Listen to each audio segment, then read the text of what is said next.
캄보디아에 있는 선교사님하고 보이스톡을 했어요.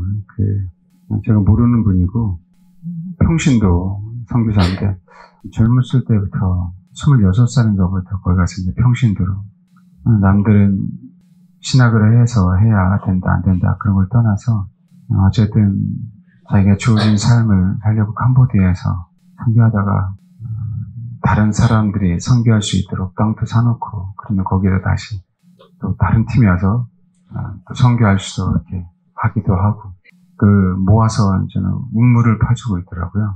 또 그 집도 지어지는데 집이라고 해봐야 우리나라 오두막 같은 거예요. 거기는 이제는 홍수가 많이 오니까 1층을 이렇게 높이잖아요. 높이고 나무 같은 거 양철로 이렇게 하는데 기껏 해봐요. 그 나무 양철 딱 해놓고 그거예요. 사다리 하나 올라가게 해놓고 동남아 전통적인 집 있죠? 시골집. 그거 하는데 한 200만 원 좀 넘나 보더라고요. 여유가 되면 그런 사회가 가고. 그러니까 그렇게도 살지 못하는 우물 파주는데 저는 아프리카 주님이 그 우물에 대한 감동을 사실은 주셔갖고 아프리카를 해야 되나 우리가 아는 데가 없었으니까 아프리카는 1,000만 원 갖고 되지도 않고 한 2,000만 원 정도 들어가요. 그런데 또 제가 이런저런 알아보니까 뭐 몇백만 원도 들어가고 70만 원 들어가고 또 한 가지는 우물을 마을에다 공동으로 파면 문제가 뭐냐면 관리가 안 되는 거예요. 막 쓰니까 다시 또 파줘야 되고. 근데 이분은 알아보니까 그건 뭐 땅이 넓은 게 땅이잖아요. 거기는 뭐 화장실 없는 집안이 뭐 태반이고 더 많고 화장실보다도 화장실은 넓으니까 아무데나 이렇게 볼일 보면 되는 땅 파갖고 물이 없으니까 할 수가 없어요. 캄보디아는 물이 풍부해서 보통 옛날에는 두 사람이 한 일주일간 파면 한 5, 6m 판대요. 그러면 이제는 물이 풍부하니까 그 정도만 타면 이제 우리나라 옛날에 그 흙탕물처럼 쭉 올라오잖아요. 그러면 그거를 가라앉혔다가 그렇게 떠서 먹고 사용하고 그랬는데 이틀에 일주일을 파야 되니 얼마나 힘들어요. 그것도 5, 6m밖에 안 되는데 이분 한 20m 정도 파면 일주일 정도 이렇게 쓰고 나면 물이 맑은 물이 나오는데 그 지역은 한 20m 정도가 제일 좋대요. 근데 보통 100m, 200m 파는데 거기 업자가 그러더래요. 100m, 200m 파도 이상하게 비소가 많이 나온다. 의미가 없대. 여기는 한 20m, 30m만 파면 전혀 문제가 없다. 근데 그 우물 하나 파는 금액이 350불밖에 안 돼요. 한 집에. 그래서 한 집에 하나씩 파주는데 그래서 제가 사실은 이렇게 우리가 선교를 했었는데 그러니까 여러 가지 장단점이 있더라. 그래서 우리가 그러면 일단 거기에 또 방과후 교육도 하고 있더라고요. 그 개인 후원도 있고 그래서 아이들 결혼 맺어갖고 하는 것도 있던데 그럼 일단은 우리가 우물 파는 부분들도 한번 기도하면서 한번 해보겠다. 제가 이렇게 하다 보니까 섣불리 할 건 아닌 것 같아요. 그래서 일단은 2개든 3개든 그러니까 돈이 없어서 못 정한다 그러더라고요. 그리고 여유가 있는 데는 우물이 있는데 그런 거 팔 돈도 거기 기껏해야 20만 원도 못 벌어요. 예를 들면 시골 같은 데에는 그러니까 소위 말하는 100불에서 200불 사이에요. 괜찮은 직업이 있으면 한 300불 정도. 그거 가지고 생활하는데 350불이라는 한 달치 월급이 어디 있어요? 그렇잖아요. 없잖아요. 그래서 그러면 알아보시라고. 그래서 저희가 일단 2개에서 3개 정도 일단 한번 해보고 유튜브에다 올리면 우리 교회 이름 아니더라도 그죠? 우리 교회가 한 걸 아니까. 제가 하나 이렇게 판 걸 봤는데 그렇게 좋아하더라고요. 꼬맹이들이. 그 우물이 없으면 다른 집에 가서 길러 와요. 뭔지 아시겠죠? 다른 집에 가갖고 물 길러 와서 또 이게 호수 같은데 더러운 물 길러 와서 그래야 되는 거예요. 선교사는 그 얘기 하더라고요. 사이가 좋으면 괜찮은데 사이가 나쁘면 그 집도 못 간다는 것이. 동네 가서 사다 보면 싸울 수 있잖아요. 그 얼마나 좀 안타깝습니까? 그래서 저희가 한번 시도해 보려고 합니다. 저희가 하게 되면 물론 근데 무턱대고 복음을 예수 믿어 이렇게 얘기를 할 수 없잖아요. 어쨌든 친해가면서 사실은 지금도 그 동남아시아에서도 캄보디아, 라오스, 미얀마 쪽은 대도시 아닌 이상은 아주 아직까지도 그죠? 인터넷이 안 되는 뿐만 아니라 전기가 안 들어온 마을들 많이 있는데 그래도 다행히 캄보디아 거기는 인터넷 들어오고 전기도 들어오더라고요. 근데 한번 홍수 나면 그때부터 아예 움직일 수 없고 그죠? 그러니까 완전히 고립되는 그런 지역들이 많더라고요. 제가 그런데 뭘 얘기하고자 했냐면 근데 이분들이 집집마다 우물을 파줬어요. 되게 고맙죠. 다시 고마울 거 아니에요. 근데 여러분, 그 고마운 정도를 얼마나 알겠습니까? 그들이 하나님을 알기까지는 그 은혜를 은혜로 받아들일 수가 없어요. 고마운 건 사실이에요. 외진이 와서, 선교사가 와서 해줬으니까 그걸 은혜라고 자기들 생각하죠. 그런데 정말 하나님 앞에 감사하고 이것이 은혜임을 아는 건 내가 주님을 아는 만큼 그 은혜임을 알아요. 그건 어쩔 수 없습니다. 내 인생의 발자취를 내가 주를 아는 만큼 그것이 은혜임을 아는 거예요. 그게 우리의 삶 자체가 예배자고 경배자임을 드러내는 겁니다. 야곱이 그랬고 믿음의 사람들이 그런 거예요.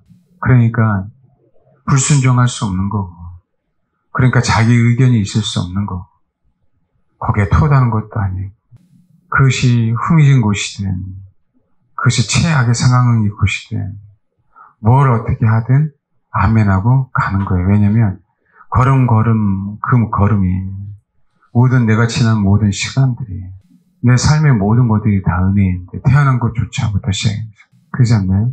내가 주님의 신부가 돼서 그분 앞에 서는 것도 그것도 다 당신의 은혜로 그 앞에 서는 거죠. 나를 이렇게 경배자로 만들어 주셔서. 할렐루야. 우리 안에 불평 불만이 있고 우리 안에 나의 아직까지 의견이 있고 결코 그 은혜를 알 수 있는 존재가 아니에요. 그 은혜를 안다면 내 주장이 어디 있어요? 그러셔? 주장이 있을 수가 없죠. 이래서는 안 되고요. 저래서는 안 되고요. 그럼 탕자와 마다들 사이에서 정말 얼마나 마다들은 사실은요. 그 은혜를 모르는 것 자체가 가장 못된 인간들이에요. 하나님이 나를 어떻게 은혜를 베푸셔서 여기까지 이끌어 주시고 연단시켜 주시고 훈련시켜 주셨는데 그죠? 사람은요. 툭 하면 변합니다. 안 변할 것 같죠? 정말 하나님의 은혜를 몰라서 그래요. 우리 십자가의 은혜 그런 얘기 하잖아요. 여러분 십자가의 은혜를 아는데 순복을 안 합니까? 십자가의 은혜를 아는데 아직까지 이거는 안 돼요. 그럽니까? 십자가의 은혜를 알면 어디를 가기든 노숙을 하라 하든 거름뱅이가 되라고 하든 거지 나사로처럼 내가 너를 불렀으라고 하더라도 거기는 원망 불평이 있을 수가 없어요. 사실 금식을 해라. 정말 초막이나 궁궐이나 내 주에서 모신 것이 그 어디나 하늘나라고 했잖아요. 그런 거 따지지 않거든요. 풍부에 처할 줄도 알고 비천에 처할 줄도 알고요. 가난에 처할 줄도 알고 부자로 구할 줄도 알고 그게 우리 신앙인의 모습인데 이상한 이유들이 많은 것이요. 비교하기 시작하는 거예요. 그때부터. 쟤는 저래서 괜찮고요. 나는 이런데 어떻게 그죠? 이거 나는 이렇기 때문에 순종할 수 없습니다. 이렇게 나오는 거죠.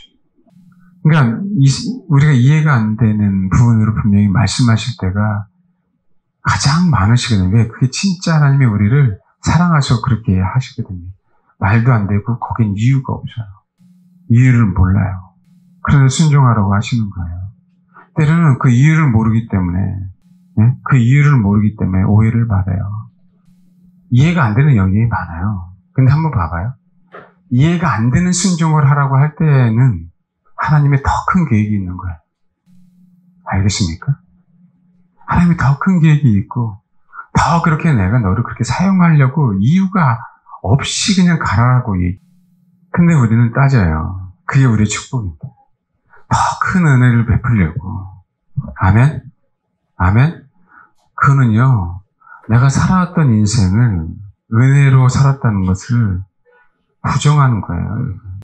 그게 원망이에요. 불순종은 원망이다. 믿음이 없다라고 얘기하면 사람들이 믿음 없으니까 믿음이 생기면 되겠지. 그렇게 나온다고요. 그래서 제가 원망으로 바꿔버린 겁니다. 왜요? 내 안에 싫은 게 있으니까 불순종하는 거지. 안 그래? 안 그래? 이유가 있어야 순종하니까? 모세는 뭐 이유가 있었어요? 그 이유 토 달다가 그죠? 힘들어지는 거 아니에요. 우리만 힘들어져요. 우리 인생만. 정말 우리 인생만 힘들어집니다. 사라 인생이 힘들었잖아요. 90세까지 아이가 없었잖아요. 여러분. 아이를 낳을 수 없는 상황이 벌어졌잖아요. 왜요? 그 이름 자체가 살아있었잖아요. 그 이름 자체가 뭐라고요? 지배하는 거예요. 예? 그 이름 자체가 하나님이 자기를 지배하게 해야 되는데 아브라함이 자기를 지배하게 해야 되는데 여전히 라헬처럼 살아있었잖아요.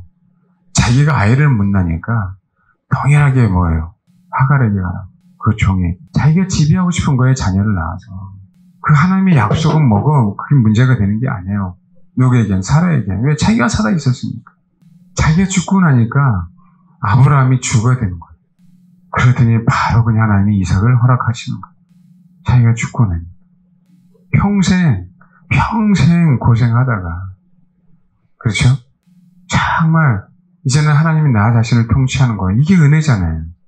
아멘? 어떻게 내가 살아있는데 하나님의 은혜가 임하냐고요. 임할 수 없죠. 우리가 하나님의 계획을 어떻게 다 알아요? 알 수 없는 영역이잖아요. 저요, 목회 간두고 노숙자유금 해야 된다니까요. 제가 그렇게 기도 안 하는지 아세요? 저 기도해요. 기도하고 다녀요. 하나님이 그렇게 하면 하겠다고. 그 대신 이거죠. 하나님, 저도 힘든 거 알고 힘들 거예요. 아마 나도. 아마 정말 저도 힘들 것 같아요. 그런데 주님이 하라 그러면 해야지 어떻게 합니까? 왜요? 내 인생 살아온 인생이 다 은혜인데 어떻게 나의 힘으로 살려고 하냐? 어떻게 내 계획으로 살려고 하냐? 이해하세요? 아멘? 때로는 하나님이 우리를 말도 안 되는 상황과 환경 속에 처하게 하심으로 말미암아 하나님의 은혜, 결국은요, 예수 그리스도를 높여주신 것처럼 우리를 높여주려고 그 상황을 만드는 건데 우리는 우리 이성으로 그게 감당이 안 되는 거예요. 너희 안에 이 마음을 품으라. 그리스도 예수의 마음이니 그러잖아요. 너희 안에 이 마음을 품으라 할 때 이 마음은요, 생각이에요. 한글 성경에는 그 마음으로 표현됐으니까 마음이라고 생각하는데 아니에요, 생각이에요. 너희 안에 이 생각을 품으라. 곧 예수님의 생각. 그 얘기는 예수님 안에 있는 생각을 품으라는 거예요. 예수님 안에 있는 생각. 그 얘기 뭐예요? 예수님의 계획을 품으라는 거예요. 예수님의 계획. 그 예수님의 계획을 따라가기 위해서 네 생각을 바꿔라라고 얘기하는 거라고. 아멘? 그게 은혜의 삶이잖아요. 그게 은혜의 삶이잖아요. 하나님의 은혜를 경험한 자들은 거기엔 불순종이 없습니다. 은혜를 경험했기에 경배의 정도가 짙어지는 거예요. 경배의 수준이 높아지는 거라고. 아멘? 마다들은요, 평생 아버지하고 있었어요. 근데 아버지를 경배하는 법을 전혀 몰랐어요. 오히려 뭐예요? 탕자가 돌아와서 창녀와 더불어 그쵸? 돈을 다 허비한 그 동생을 갖다가 데려서 맞아들이고 잔치했다고요. 불평 불만만 품었던 사람이 누구예요? 마다들이었다.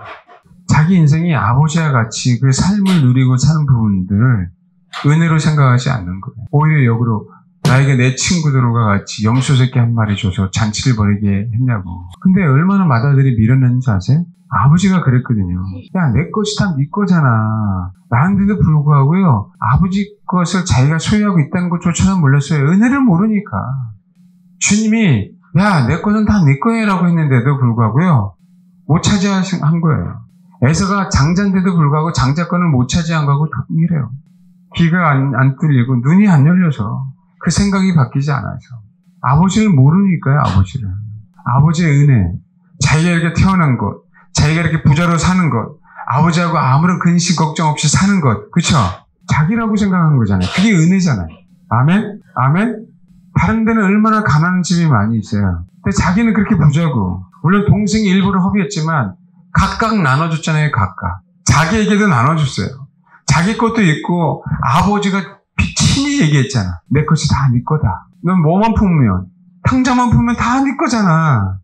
그런데도 불구하고 뭐 했어요? 불평 불만만 했잖아요. 그럼 어떻게 하나님이 그 은혜를 모르는 그 자식에게 그 모든 것들을 상속해 줄 수 있겠냐? 스스로 뭐 하는 거예요?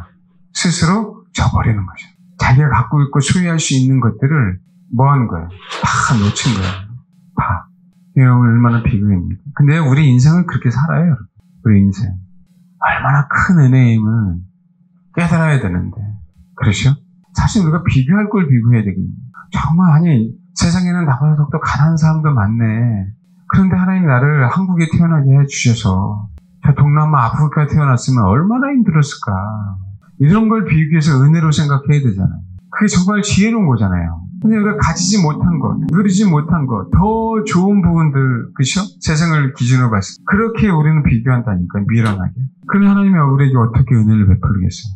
왜요? 그렇게 비교하게 되면 뭐 하기 시작해요? 원망하기 시작하잖아요. 내 인생은 아프리카에 태어난 친구들하고 비교하게 되면 얼마나 감사해. 할렐루야? 아멘? 근데 이상한 애들하고 비교하니까 원망, 불평만 생기지. 하나님이 그 마저 있는 것까지 빼앗았잖아요. 앞으로 시대는 그렇다니까요. 앞으로 시대는. 있는 자는 더 갖되 없는 자는 그 있는 것까지 빼앗기는 시대. 아니, 아침 9시부터 열심히 와서 일을 해놓고, 그죠? 그 노고를 주인이 분명히 아는데 자기가 생각한 대로 안 해줬다고. 왜 지 생각이 들어가냐고. 약속이 문제지, 약속이. 한 데나리온씩 약속이 있으면 그 약속에 대한 부분들이지. 할렐루야? 왜 자기 생각이 들어감으로 말미암아 판단하고 비교하냐고. 그러니까 어떻게 돼요? 한 데나리온은 받지만 주인이 앞으로 그 사람 안 쓴다라고 하는 표현이잖아요. 내가 너희는 이제 더 이상 쓸 수 없는 거잖아요. 오히려 내가 나에게 은혜를 받아 감사하다고 하는 5시에 온 사람을 쓰는 거 아닙니까? 아멘? 열심히 9시부터 와갖고 열심히 6시까지 일해놓고 나중에 하나님이 부를 수 없는 사람이 되는 거예요. 그 우리 인생 가운데 얼마나 큰 비극이냐고. 야, 태꺼가 그렇게 훈련받고 연단받고 왔다가, 그쵸? 한순간 이스라엘 백성도 마찬가지. 그렇게 애국 종살이 하고 있다가 하나님이 홍해를 건너게 해주셔서 이제 살만했는데 이제 가나안 땅이 고지의 역인데 그 원망 때문에 눈에 보이는 원망, 자기가 보는 그 시각, 할렐루야? 하나님은 언약을 베푸셔 약속의 땅이라고 했는데도 불구하고 지 생각대 자기 눈에 보는 시각으로 원망과 불평함으로 말미암아 보이세요. 40년간. 그게 얼마나 비극이에요. 40년간 못 들어가요. 40년간 못 들어가면 괜찮게요? 그 광야 세대는요, 죽어야 됐다고요. 그 광야에서. 누릴 수 있는 그 모든 것들을 못 누리는 거예요. 자기 시각에 살아있어서. 제가 경험해보니까 이건 안 되고 저건 안 되고요. 예? 이래서 안 되고요, 저래서 안 되고. 근데요, 정말, 그러면 오늘 가사처럼 내가 누렸던 그 모든 것들, 내가 지나왔던 모든 시간, 내가 걸어왔던 모든 순간, 은혜가 아니었다라고 고백하는 거와 똑같아요. 그 한마디 불순종. 안 그런가요? 그렇죠. 이제서야 진짜 짝퉁임을 드러내는 거예요. 나의 신앙이.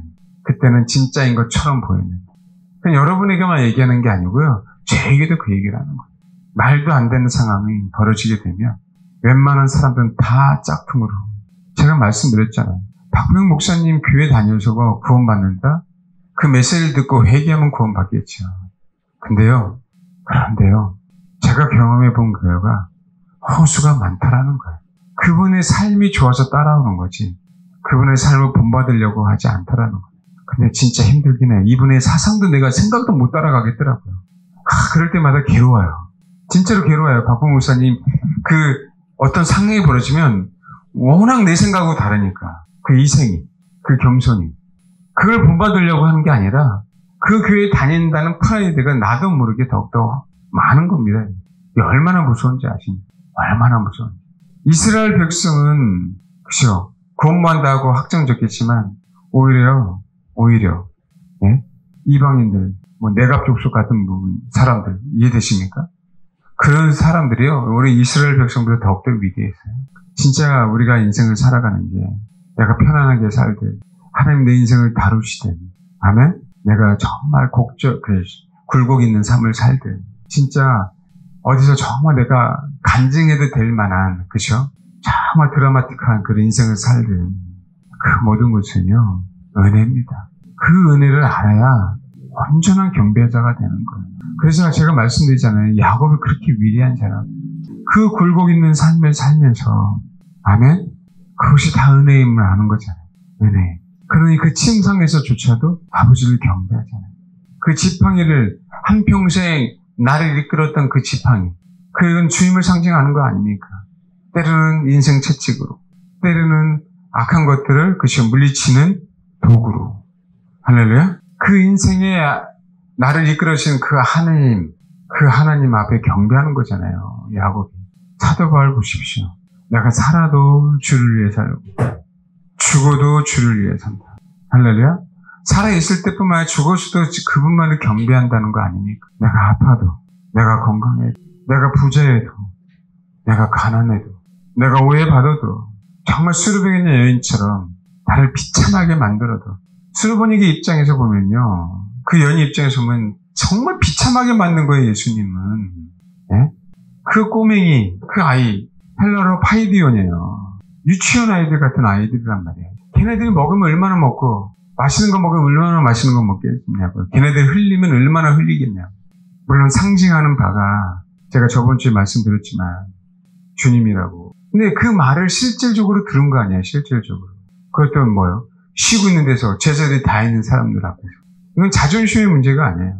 비참하게 만드신 것이 그 말로. 아멘? 이 사람은 이방 여자라 유대인들에게 오기도 굉장히 껄끄러운 여자예요. 정말 자기 딸이 아니었으면 그죠? 오지도 않았어요. 그 모든 거 구기고 찾아서 왔는데 예수님이 숨어서 지내는 것을 어떻게 알아서. 근데요. 그 이후의 삶이 얼마나 많이 변했습니까? 말도 안 돼. 말도 안 돼. 그렇게 쫓아도 안 됐던 그 귀신이 떠나가고 아이는 깨끗해지고. 스불교에 있는 마태복음에 보면 네 믿음이 크도다 그랬어요. 믿음이 큰 여자가 되어버리고. 뭔지 알겠습니까? 정말 은혜를 알면 그분이 어떤 시험, 어떤 테스트, 우리를 어떻게 정말 괴롭게 하더라도 그분을 경배할 수밖에 없다니까요. 마지막 때 나를 가장 힘들게 해도 그분을 경배할 수밖에 없어요. 알겠습니까? 이 마지막 시대는 더더욱 나의 모든 것을 다 빼앗아가도 주님을 경배할 수밖에 없다니까요. 이 시대 마지막 때 사는 저와 여러분의 신앙 고백이 돼야 되잖아요. 그렇죠. 너희 안에 이 마음을 품어라. 너희 안에 예수의 생각을 품어라. 아멘? 아멘? 주님이 그러잖아요. 마가복음에서 사람에게서 나오는 거 사람을 더럽게 하는데 그게 악한 생각이야. 악한 생각이 무너지지 않는 거예요. 말씀드렸잖아요. 우리가 어떤 것을 치유할 때 특별히 내적 치유하든 뭐하든요. 뱃속에 있는 게 치유받기가 어려운 게 아니고 감정이 치유받기 어려운 게 아니고요. 내 이성이 치유받기가 가장 어려워요. 가장. 그게 결론입니다. 내 이성이 치유받기가 제일 힘들어요. 나의 사고방식. 아시겠어요? 나의 이론. 그래서 마음속에 이 약한 생각을 통해서 나타난 이 더러운 것들이 사람을 더럽게 한다고 하는 것. 은혜를 알면 가장 극한 상황 속에서도 아버지만을 경배하게 됩니다. 아멘? 야곱이 성격이 모난 부분들이 많았지만 그러나요. 아버지를 경배하는 데에서는 포기하지 않고요. 부인하지 않았다고. 어릴 때일수록 더욱더 누굴 찾았어요? 하나님을 찾았어요. 그분을 경배했다고. 원망불평이 아니라 그 환경 속에서 라반이 그렇게 힘들게 했어요. 에서가 그렇게 힘들게 했어요. 이삭이 에서를 사랑하고 그 시대에 야곱을 사랑하지 않았다 할지라도 여러분 그 시대에 엄마의 사랑을 받는 게 더 큰 축복입니까? 아빠의 사랑을 받는 게 더 큰 축복입니까? 그 시대에. 당연하지. 아빠가 모든 것을 다 갖고 있는 고난이 있는. 근데 야곱은요 어렸을 때부터 그 아빠의 사랑을 에서만큼 받지 못하고 자란 사람이 야곱이에요.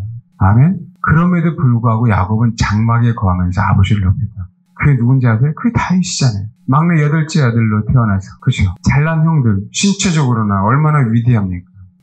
가장 못났나 봐요. 이세 아들들은 다 잘났나 봐. 다윗도 그죠? 얼굴 잘생겼는데 키가 좀 적었나? 그런 거 적었나? 근데 보세요.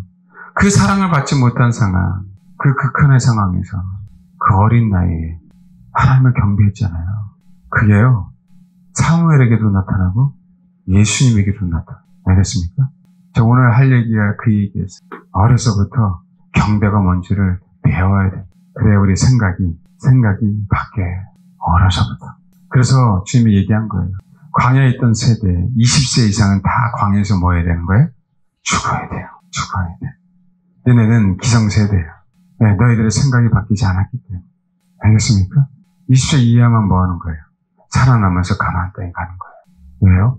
20세 이상의 사람들은 열 정탐꾼의 말을 믿고 그 생각을 통하여 하나님을 향해서 그시여 융단 폭격을 했어요. 이스라엘 전체가 다 융단 폭격이었어요. 누구를? 하늘을 향하여. 참 미련하지요. 하늘 아래 포를 쏴봐요. 하늘 올라가나 지위에 떨어지지. 그렇죠. 그게 원망이라고. 그게 결국은 자기들은 뭐예요? 약속의 땅에 들어가지 못했잖아요. 엘리 제사장의 자손들은 불량하였었잖아요. 대비되죠. 어려서부터.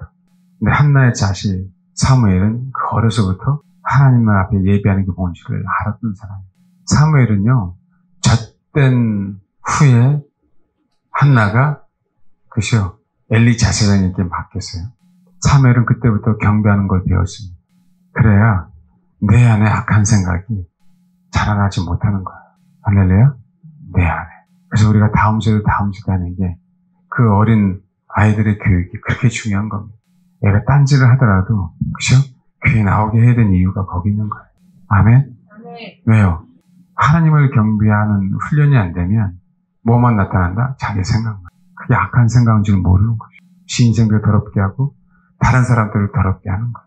수르보니게 여인은 다른 사람들을 더럽게 하는 삶을 살았어요. 그 어린아이는 파이디온이에요. 딸은. 파이디온은 유치원생 정도를 얘기한단 말이에요. 그렇죠? 물론 갓난아기라도 하지만 어쨌든 저땐 이후에 3살, 그렇죠? 갓난아이부터 그 또래를 얘기한단 말이에요. 그 또래 아이들은 분명하게 누구랑 연결되어 있어요. 부모랑 연결되어 있잖아요. 그 모습은 수르보니게 여인의 모습을 얘기하는 거라. 수르보니게 여인의 모습의 인생이, 그 일생이 이방 여인이니까 하나님을 알 수가 없잖아요. 그렇죠? 자기 마음대로 그 생각대로 사는 거죠. 그러니 그 생각대로 살았던 수르보니게 여인의 열매가 딸이에요, 딸. 알겠습니까? 아멘? 악한 생각에 대한 열매가 그 가감하게 예수님 앞에 무릎을 꿇고 경배함으로 말미암아. 그렇죠? 주인의 상에서 떨어지는 부스러기가 아닌 주인의 그 어린 자녀, 그 아이, 파이디온. 그 어린 자녀가 먹는 그 부스러기도 개 같은 나. 그래서 성인개라고 얘기하면요, 자기가 컸다라고 생각하잖아요. 그때 강아지. 그렇죠? 성인개는 나가서 돌아다니면 지가 먹을 수도 있잖아요. 강아지는. 주인이 키워주지 않으면 먹을 수가 없어요. 어디 가서 돌아다니면서 먹이를 구할 수도 없잖아요. 그 애완견들은. 알겠습니까? 지금이라 애완견이 있지. 그렇지 않나요? 그 부스러기라도 먹어야 된다고요, 주님. 뭐였어요? 그 앞의 내용이 뭡니까? 바리새인과 서기관들은 하나님을 공경한다 해놓고, 부모를 공경한다 해놓고, 사람의 계명을 공경하고, 장로들의 유전을 공경하고, 거짓말해 됐잖아요. 뭔 지금 이해되십니까? 그래서 예수님은, 근데 만약에 하나님을 공경한다고 해놓고, 부모를 공경한다고 해놓고, 그것이 하나님 앞에 공경했다면, 그렇게 해. 고르바, 그것까지는 좋다. 근데 너네 왜 부모를 공경 안 하지? 그 얘기를 하고 있는 거라고요. 그럼 했다고 하면 나중에라도 부모를 공경해야 되잖아. 할렐루야? 아멘? 여러분, 바리새인과 서기관들은 잘 들으셔야 돼요. 하나님의 살아계심을 알고 하나님을 공경해야 된다는 것도 알아요. 부모를 또 공경해야 된다는 것도 알아요. 근데 그들은요, 장로들의 유전과 전통 때문에 하나님 공경하지도 않고 부모 공경도 안 했어요. 그 얘기는 나는 하나님 공경하고 부모 공경한다고 해놓고, 그러면 예수님은 그럼 니네 하나님을 공경하던가 부모 공경하던가 이거 둘 중에 하나도 안 했다는 거예요. 뭔지 알겠습니까? 그리고 자기들은 하나님도 공경했고 부모도 공경했다고 하는 거예요. 그 얘기는 뭐예요? 바리새인과 서기관 눈에는 네가 하나님의 아들이라고 난 인정 못해 이 얘기거든요. 왜요? 그들은 하나님도 무시하는데, 그들은 육신의 부모도 무시하고, 그들의 하나님이신 진짜 하나님도 무시하고 있는데, 아멘? 그럼 니까지 있게 뭐 하나님의 아들이라고? 이 얘기를 하고 있는 거예요, 이 얘기를. 이해하십니까? 그러니까 그 너네들의 그 사상 속에서 악한 것들만 나온다는 거지. 그 악한 것들만. 근데 수르보니게 여인은 이방인인데 하나님도 내가 알아요. 그분 앞에도 엎드리고. 뭔지 알겠습니까? 그 주인에게도 엎드리는 것뿐만 아니라 그 주인의 어린 아이까지도 나는 뭐 할 수 있다? 엎드릴 수 있어요. 그게 경배의 자세잖아요. 그렇게 이론적으로 많이 배웠고 모세 오경을 알고, 네? 서기관들은 필사자잖아요. 필사자. 바리새인들은 그렇게 성경을 연구한 사람들 아닙니까? 그렇죠. 그런데 그들은요, 하나님 부모 공경 아니요, 자기네끼리 자기네 공동체가 움직일 수 있는 것에만, 그렇죠, 순종했다고요. 근데 이방 여자인 이 수르보니게 여인은 뭐 했어요? 예수님의 제자들 외에 수많은 사람들이 누가 예수를 인정했냐고요. 사실 나중에 제자들도 인정 안 했기 때문에 뭐 한 거예요? 예수님을 배반한 거예요. 안 그래요? 백부장 외에 누가 예수님을 인정했어요? 그 이방인 백부장. 그래서 주님이 믿음이 크다라고 얘기한 거 아니에요? 이 수르보니게 여인도 마찬가지예요. 이방인인데 이 이방인만 뭐였어요? 예수 그리스도의 가치를 인정했다니까. 예수는 모든 이름에 뛰어난 이름이라는 거. 예수가 경배의 대상이라는 거. 아멘? 그걸 주님이 비유로 말씀하신 거예요. 단지 사람 속에서 나오는 바리새인과 서기관들의 나오는 그 악한 생각들만 말씀하시는 게 아니라 그동안 저와 여러분의 인생에 수르보니게 여인처럼 그 악한 생각 속에서 더러운 것들만 나왔던 인생 아닙니까? 그 인생의 열매가 내 딸, 그 어린 딸이 귀신 들린 거잖아요. 아멘? 얼마나 부모의 사상이 건전하지 않았으면 딸이 귀신 들렸냐고요. 이해하십니까? 근데 그 스로베니 여인은 그 주님 앞에서 그것을 버린 거예요. 무릎 꿇은 무릎. 그 비참한 삶에서 겸손한 모습을 유지하고. 그러니 그 열매가 딸에 있던 귀신이 떠나갔잖아요. 그 의미는 뭡니까? 말씀했잖아요, 주님이. 네 믿음이 크도다. 그동안에 스로베니 여인의 일을 괴롭혔던 그 속에 있는 악한 생각들이 참 신기할 정도로. 물론 또 우리는 애쓰고, 그쵸? 또 이겨내야 되겠지만, 그 악한 생각, 그 스로베니 여인 속에서 나왔던 그 더러운 모든 것들이 뭐 하는 거예요? 그쵸? 사라진 거죠. 할렐루야? 아멘? 그게 경배라고요, 여러분. 그게. 우리가 잘 보이기 위해서 그 악한 생각들을 어떻게 하면 처리하지? 여기에 몰두해 있는 거예요. 신앙이라는 거예요. 그렇죠? 근데 주님은 말씀하신 겁니다. 누구에게 집중 가져라? 주인의 아들. 누구에게 집중 가져라? 주인의 아들. 하나님 아버지의 아들. 할렐루야? 그 예수 그리스도를 경배할 때 너희 속에 있는 그 쓰레기들은 다 뭐한다? 떠나가는 거야. 그게 분명하게 열매로 나타나잖아요. 내 딸, 귀신 들려서 누구도 고칠 수 없었던 내 딸. 예수님이 그 말씀한 그 순간 뭐 한 거예요? 떠나가고 없잖아요. 이게 경배입니다. 예수 그리스도를 경배하는 거. 아멘? 우리가 주님 앞에 갔을 때 그 어린 양이신 그 하나님뿐만 아니라 홀로 하나 되신 하나님, 그분을 경배하겠지만 이 땅에 살면서는 아버지를 경배하는 것은 예수 그리스도를 경배하는 거예요. 예수 그리스도를 경배한다는 건, 그렇죠? 아버지를 경배하는 거고 성령님을 경배하는 겁니다. 할렐루야? 근데 모든 인류를 구원하기 위해서 주님은 특별히 우리가 육신을 사는 동안 누구를 보내주셨어요? 예수 그리스도. 그래서 우리는 그 예수 그리스도를 뭐 하는 거예요? 영원토록 경배하는 거라고. 주님이 빌립보서 2장 5절 이후에 주신 말씀처럼 모든 이름을 예수 이름에 꿇게 하시고, 그렇죠? 예수로 말미암아 모든 영광 아버지께 돌릴 수 있도록. 할렐루야? 우리가 원래는 직접 하나님 앞에 영광 돌리는 게 아니라 예수를 통하여 영광을 돌리는 게 원래 맞는 거라고요. 그분의 은혜, 그분 안에 있는 믿음으로 말미암아 우리는 사는 거거든요. 나의 믿음이 강조되는 게 아니라고. 예수 그리스도 안에 있는 그 믿음, 내가 누렸던 모든 것들, 내가 지나왔던 모든 시간, 내가 걸어왔던 모든 순간이 당연한 게 아니고 은혜라면 저 여러분이 어떤 순간에도 원망 불평이 안 나올 겁니다. 저 여러분의 어떤 인생은 하나님이 인도하신다 할지라도 야곱처럼이든 요셉처럼이든 그들의 결말이 아닌, 그들의 열매가 아닌 그대로 과정을 이끄신다 할지라도 거기 원망과 불평이 없이 아버지께 경배하는 것만 있을 겁니다. 아멘? 그런 경배자가 되셔야 돼요.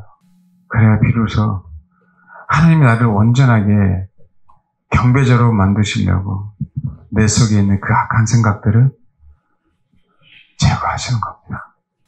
내 속에 있는 악한 생각들, 그것들은요, 경배할 때 무너져요. 경배가 뭔지를 알 때 무너집니다. 사도 바울이 장로들의 전통, 유지한, 바리새에서 배운 모든 이론들이 뭐 때문에 무너졌습니까? 다메섹 도상에서요, 예수 그리스도가 누군지를 알고 그분만의 경배의 대상임을 알았기에 뭐 하는 거예요? 다 무너졌어요. 자기가 알고 있는 것, 자기가 가진 것, 그 모든 걸 다 뭐로 여겼다고요? 폐성물로. 왜요? 예수 그리스도를 경배했기 때문에 무너졌어요. 정말 우리를 속삭이고 우리를 힘들게 했던 나만의 숙제들이 무너지지 않는 이유는 내 속에 하나님을 참 경배하는 게 뭔지를 몰라서 그래요. 그 얘기는요, 신앙이 없다는 겁니다. 저와 여러분. 할렐루야? 말씀드렸잖아요. 우리에게는 주님이 주시는 메시지 다 주셨다. 이젠 살아내야 된다. 아멘? 성경은 이 땅에 사는 사람들에게 주시는 메시지는 하나입니다. 신부로, 주님의 신부로 경배하는 것을 배우게 하시려고. 그게 주님의 신부로 영원토록 우리는 경배하는 자로 남아있어야 되기에 하나님이 저와 여러분의 육신을 허락하셔서 주님의 신부로 만드시는 것뿐만이 아니라 주님의 신부로 경배할 수 있도록 이 땅에서도 뭐 하는 거예요? 만드시는 거예요. 사도 바울이 고백한 것처럼 사나 죽으나 주의 것. 할렐루야. 내가 살아도 주를 위해 살고 죽어도 주를 위해 사는 것. 왜요? 영원토록 당신의 신부로 사도 바울도 경배자가 돼야 돼. 사도 바울은 그걸 안 거죠. 그러니까 이 땅에 우리가 100년, 200년, 10년, 20년 더 살아봐야 그게 중요한 게 아니에요, 여러분. 내가 살아도 주를 위해 사는 거고 죽어도 주를 위해 살기. 내가 살아도 주님만을 경배하는 거고 죽어도 주님만을 경배하는 자리에 나아갈 수밖에 없음을 사도 바울은 너무 잘 알기 때문에 할렐루야? 살든지 죽든지 당신에게는 아무런 문제가 되지 않은 거예요. 육신의 삶 자체가 그걸 경배하는 삶인데 단 하나님이 사도 바울에게 맡긴 그 영혼들 때문에 그렇죠? 그 영혼들 때문에 육신으로 거하는 게 좋다라고 얘기하는 거죠. 우리도 마찬가지입니다. 주님과 함께 있는 것이 너무 좋은데 주님이 가서 전하라고 하니까 그 은밀한 골방에서 나올 수밖에 없는 거예요. 근데 이 시대는 은밀한 골방 들어가기도 쉽지 않잖아요. 그렇죠? 나와서만 일하고만 쉽잖아요. 그 일 열심히 하다가 어떤 사람 되는 거예요? 9시에 부름받은 그 일꾼들로 끝나는 겁니다. 수많은 사람들이 그럴 거예요. 수많은 성도. 참 신기하지 않나요? 성경은 분명히 기도와 말씀과 기도로 거룩해진다 그랬잖아요. 그렇죠? 그러면요, 생각을 해봐요. 우리가 주님의 신부가 된다는 건 거룩이란 말이에요. 그렇지 않나요? 거룩한 자로 경배하는 거잖아요. 근데 우리가 예비한다는 그 경배한다는 이 예배 시간에 참 신기하게 제가 말씀을 드렸지만 메시지는 전하는 건 있는데 거의 기도 시간이 없어요. 예배 시간에. 제가 어느 목사님한테 말씀드린 것 같아요. 그거 신기하다. 이거 먼저 깨달아야 돼. 그 교회들이. 곡조 있는 찬양이 정말 우리가 예배 드리면서 할 수 있는 것 중에 하나니까 이 찬양과 말씀과 기도가 모여야 되는 거예요. 분명히 삼박자가 골고루 맞아야 되잖아요. 만약에 성경에 말씀으로 거룩해진다라고 말씀만 하면 돼, 말씀만. 아멘? 성경에 기도로 거룩해진다, 기도. 근데 그게 아니잖아요. 말씀과 기도로 거룩해진다고 얘기했잖아요. 그럼 말씀과 기도가 있어야 뭐 하는 거야? 거룩해지는 거죠. 그럼 이 예배 시간에 말씀과 기도가 적어도 적절하게 분배가 될 거 아니에요. 근데 예배 시간에 설교 시간은 뭐 1시간 만약에 예배 드린다고 보면 설교 한 30분 하고, 그렇죠? 대표 기도하고, 내가 기도하는 건 뭐가 있어요? 5분도 안 돼요, 5분도 안 돼요. 그 예배 시간 1시간. 예배 시간에 찬양은 몇 분이나 합니까? 그냥 찬송가, 그렇죠? 한번 쭉 부르고 끝나는 거 아니에요? 6절짜리 나오면은 짜증 나는 거지. 왜 이렇게 길어? 예? 정말 잘못됐죠. 우리는 뭐예요? 반쪽만 거룩하신 거예요, 반쪽만. 그 말씀이 내 안에 살아있다는 전제에 반쪽만. 할렐루야? 제가 계속 기도하면서 그랬어요. 말씀했잖아요. 최소한의 시간이 몇 시간이다? 3시간이다. 최소한의 시간. 예배는. 골고루 나누면 찬양 1시간, 말씀 1시간, 기도 1시간. 균형을 잡아야 될 거 아니냐. 그렇죠. 균형. 근데 어떻게 경배자가 됩니까? 안 됩니다. 거룩이 내가 되고 싶어서 거룩해집니까? 말씀이 내 안에 충만하고 기도의 영이 내 안에 충만해서 거룩해지는 거죠. 그러니까요. 여러분 한국교회 이어서 기도해 줘야 돼요. 예배에 획기적인 변화가 있게 해달라고. 아멘? 아멘? 순서가 중요한 게 아니에요, 여러분. 순서가. 근데 진짜 시간은 중요한데 요즘은 너무 바빠서 그렇죠? 엑기스, 농축액 그런 것처럼 쭉 신나게 짜갖고 네? 그렇게 예배드리는 것 같아요. 그래서 성도들도요. 엑기스로 예배드리니까 그렇죠? 네? 예배 시간 나올 때는 쭉 눌려갖고 난쟁이처럼 나오는 거지. 엑기스니까. 그럼 되겠냐고요. 그럼 내게 우리끼리 얘기해봐야 아무런 소용도 없는데 또 이 얘기를 하고 있는 겁니다. 이 얘기를. 우리 인생이 목표가 정해져 있잖아요. 아멘? 경배할 때 내 속에 악한 생각은 싸그리 나와서 내 속에 나오는 게 뭐가 돼요? 사람을 더럽게 하는 게 아니라 이제는 내 속에 나오는 것들로 사람을 살리는 생명이 되는 겁니다. 아멘? 저 여러분 그런 인생이 되셔야 된다고. 아시겠죠? 은혜를 알면 경배를 안 할 수가 없어요. 십자가를 알면 경배를 안 할 수가 없습니다. 근데 갈등이 있는 거죠. 더 경배를 주님 앞에 드려야 되는데 육신의 한계가 있는 것 때문에 괴로워하시는 거예요. 사실 우리가 그런 거 가지고 괴로워해야 된다. 그런 거 가지고. 더 경배하고 싶은데 내 한계를 뛰어넘는, 그렇죠? 내가 내 한계를 뛰어넘을 수 없는 거잖아요. 그래서 하나님, 그래도 어떻게 합니까? 그럼에도 불구하고 내가 더욱더 주님을 추구하겠습니다. 할렐루야. 저와 여러분 그렇게 경배자로 남아야 됩니다. 아멘. 우리 다시 한번 이 찬양 하겠습니다. 기도하겠습니다. 어떤 여러분이 처한 상황만, 그 상황만 보지 마세요. 과거의 발자취, 그 삶이 힘들었다면 그것만 보지 마시고, 여러분 앞으로 걸어가야 될 그 미래,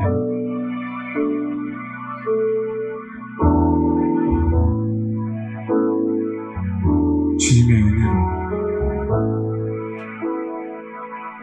내가 힘든 인생을 살아왔다. 그 은혜를 감사하고 그 은혜로 말미암아 주님만을 경배한다. 앞으로는요, 저와 여러분 비교되지 않는 그런 인생을 사실 겁니다.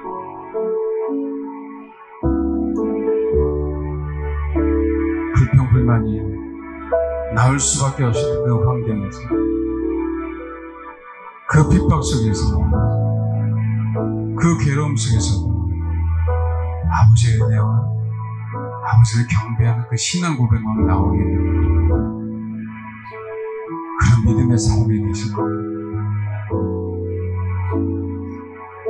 주님,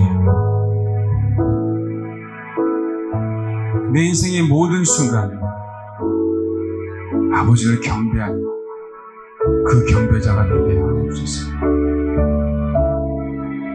내가 주님 앞에 이 육신이 죽을 때 고백할 수 있는, 내 평생 주님만을 사랑하고 주님만을 경배해서, 하나님 죽어서도 주님을 경배하게 하옵소서. 그렇게 다짐하며 기도하십시오. 안 되면 고백하시면 저와 여러분의 생각을 주님의 생각으로 바꾸시고, 그래서 그렇게 고백하시길 바랍니다. 기도하겠습니다. 여러분 그런 거 있죠. 보통 요즘에는 사람들이 자기의 어떤 일상을 많이 또 유튜브 같은 데 올려놓잖아요. 근데 어느 친구가 이런 걸 올려놨더라고요. 운동을 올려놨는데 자기가 한번 해봤어요. 8,900회를 하루에 한 번에 10개씩 하루에 3세트. 그러니까 30개를 한 거지, 하루에. 그 다음날은 11개 3세트. 그러니까 33개. 이런 식으로 한 50일간을 했더라고요. 했는데, 체형이 너무 많이 변한 거예요. 그러니까 아무것도 아닌 것 같은데. 단지 30개를 33개 이런 식으로 10%씩만 조금씩 올린 거잖아요. 물론 안 하는 날도 있었고, 한 10% 정도는 안 한 것 같은데, 그 50일 중에 한 45일 정도는. 우리 육체도 그렇게 변하잖아요. 우리 영혼도 그렇게 변한다니까요. 우리가 하나님의 말씀을 가지고 씨름해야, 그래, 우리 영혼이 변하는 거예요. 아멘? 말씀만 듣고, 그냥 그 말씀 들은 걸로 끝나버리니까, 들은 건 있는데, 결코 우리 삶은 변하지 않죠. 내가 하나님의 말씀을 들었다면, 그 말씀을 내 것으로 만드는 씨름이 분명하게 있어야 된단 말이에요. 아멘? 그게 내가 그 말씀을 힘입어 주님을 찾는 시간이거든요. 근데 여러분 생각해 보십시오. 말씀을 듣고 집에 가면 그 씨름 하냐고요. 그것으로 끝나는 거잖아요. 그래서 말씀을 듣고 정말 저와 여러분이 그 씨름할 수 있는 그 시간들을 분명하게 확보를 해야 된단 말이에요. 그 예배 시간에 그 시간을 분명히 확보해야 돼요. 그래 내가 나가면서 그래 내가 행동이 그 육체가 제일 마지막으로 바뀌잖아요. 그 행동이 조금씩 바뀌면서 주변 사람들이 나를 알아보기 시작해요. 그러니까 나도 모르게 주변 사람들이 나를 통하여 열매를 맺기 시작합니다. 주변 사람들이 변하기 시작한다고. 근데 그게 없으니 어떻게 변합니까? 저번에도 한번 말씀드렸죠. 유튜브에 온통 설교만 올라가 있어요. 설교만 듣고 끝나는 거예요. 지식은 많아지는데 성경의 지식은 교만하게 한다고 그러잖아요. 교만해질 수밖에 없는 거예요. 그래서 저번에도 박병 목사님 그러더라고요. 설교 제발 많이 듣지 말고 하나의 말씀 가지고 씨름하시라고. 아멘? 그래 우리의 삶이 변하거든요. 온통 다 말씀이잖아요. 여러분 허은석 선교사님 있잖아요. 거기는 저작권이 없나 봐요. 수많은 곳에 다 퍼졌어요. 위대하신 분이잖아요. 그렇죠? 근데 허은석 선교사님처럼 그게 되는 사람은 몇이나 될까 생각이 들더라고요.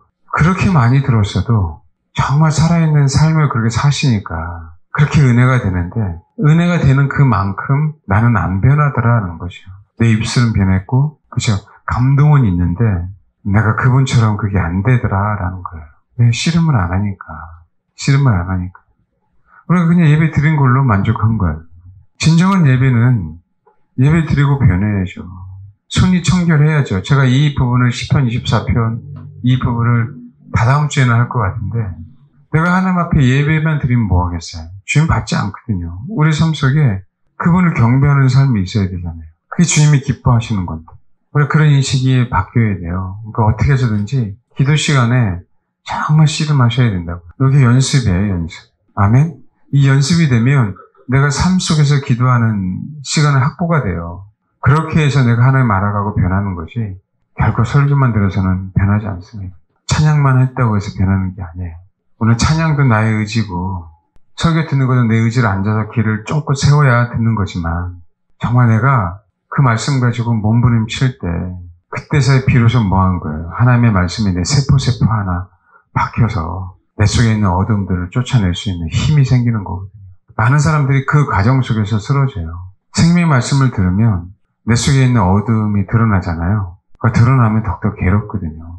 운동을 안 하다가 운동을 하기 시작하면 내 몸이 못 견디는 것처럼 내 속에 있는 귀신들도 하나님의 생명의 말씀이 들어오면 못 견디거든요.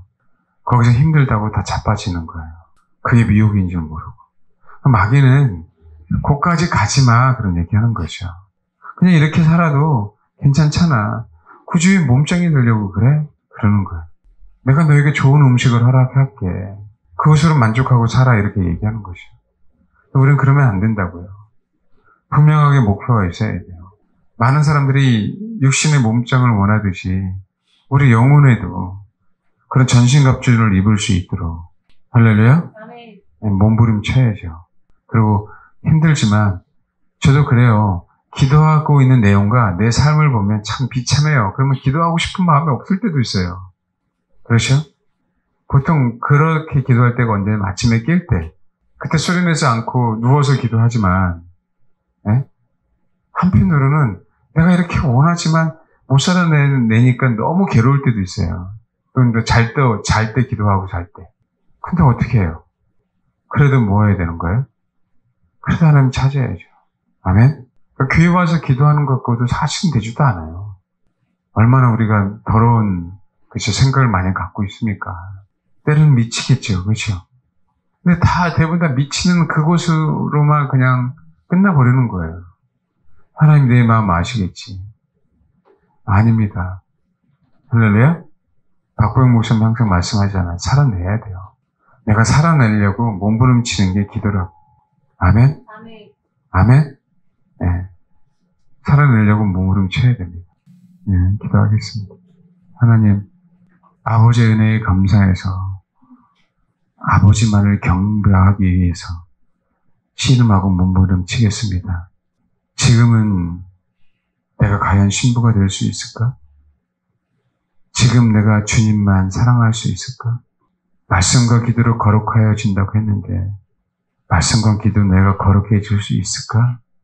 하나님, 그러나 언약의 말씀이 우리 심령 속에 있기에 그 언약의 말씀을 가지고 씨름할 때 우리가 눈을 뜨는 순간 아버지의 신부가 되어서 주님의 신부가 되어서 주님만을 경배하는 그 영원한 삶을 사는 그런 은혜가 있을 줄 믿습니다. 그 은혜와 그 놀라운 기적, 그 역사가 우리 삶 가운데 이루어지길 간절히 원하오니 하나님 축복해 주옵소서. 감사드리며 예수님의 이름으로 기도합니다. 아멘.